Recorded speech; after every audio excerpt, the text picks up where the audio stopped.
Hi everyone, welcome to Coffee with Jess. Today I have decided to let my assistant Cody ask me a question or two that she's received from some of our viewers and see if I can answer it, and yeah, we'll take it from there. So Jess, one of our most popular questions from our viewers is, do I need an estate agent to sell my home? Okay, that's an interesting question, a good question. Interesting that a lot of people are asking that, and I've got a lot to say on that subject. Obviously, I'm very passionate about what I do, which is helping sellers get their homes sold. But the short and the sweet of it is, yes, of course you need an agent to help you sell your home. And I'm not going to bore you all with a long story of it, but a couple of things that come to mind off the top. One of the things is, when you're selling a home, you're selling an item that you're attached to. It's an emotional attachment. It's a property that you've already chosen out of looking at many, a place that you've raised a family normally, you've put effort into, you've done upgrades to, you love your home. Most people are very attached to their homes. So when it comes to selling it on to somebody else, you're not exactly objective about selling that home. Another thing is that I know that some of my sellers are business people, they're professionals, they're either good at sales or they're good at negotiating. But when it comes to your own personal property, you will find that you don't react to buyers' objections or buyers' comments in the same way that you would if you were dealing with them on a professional level. And also, a buyer that is coming in to buy a home is a different animal. It's not the same as a person that's coming in to buy a car. It's not the same as a person coming in to buy an item of clothing or whatever product it is or service. They're buying a home, so they're looking at it from a very personal point of view, and it's an emotional purchase when it comes to residential property, definitely. So I would say that having an agent that is skilled, number one, at listening, we know how to listen to a buyer, is crucial.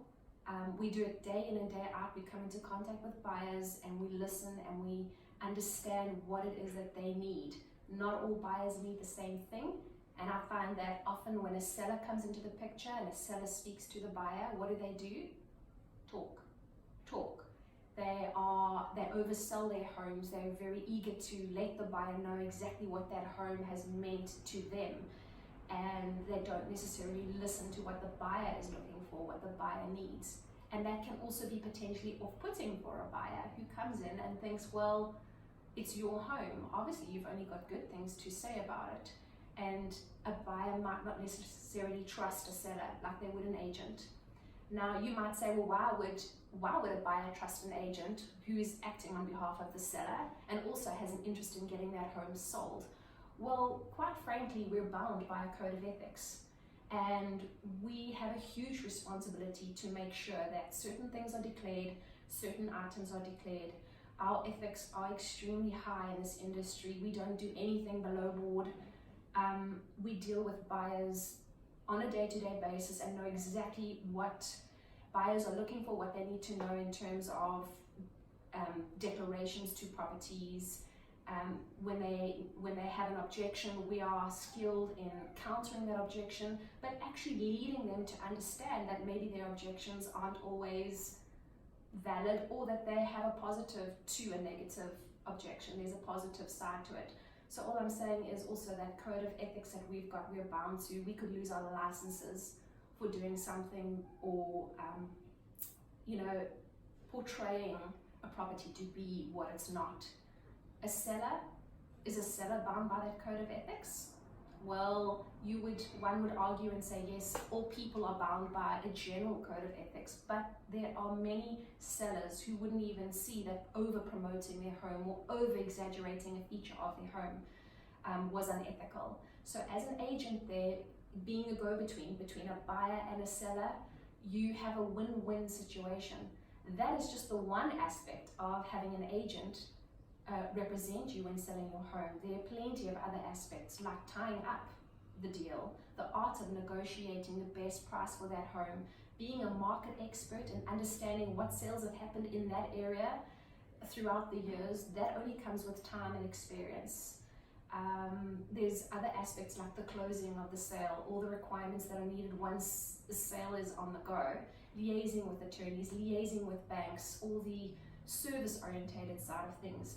So the pros for having an agent are absolutely endless.